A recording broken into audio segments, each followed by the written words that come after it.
Hello दोस्तों, नमस्ते। कैसे हैं आप लोग? आशा करती हूँ अच्छी होंगे। मेरे चैनल में आप सभी लोग का स्वागत है। मैं आज आप लोग को विवाह गारी गीत सुनाऊंगी। कमेंट में बताइएगा कैसा लगा आप लोग को। अगर अच्छा लगे तो अपना आशीर्वाद प्यार दुलार इस बहन का सपोर्ट करिएगा।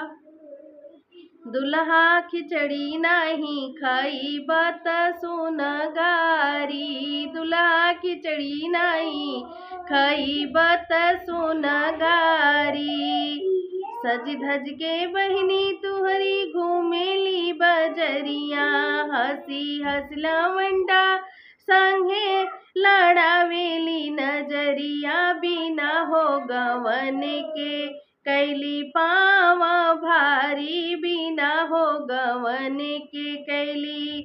दुल्हा खिचड़ी नाही खाई बात सुन गारी, दुल्हा खिचड़ी नाही खाई बात सुन गारी। बुआ तुहर बाटी बहुत रंगरीली, गोरे रस टपके बहुत शर्मीली, गोरे रंग टपके बहुत शर्मीली।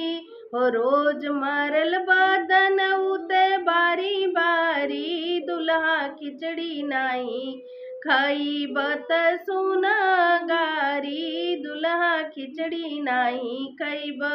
माई तुहर बाटी बनेली पवित्र, यारवन के अपने बोलौली अपितर, यारवन के अपने बोलावेली। बताओ, मेरे सिर पे आके बड़बड़ा रहा है।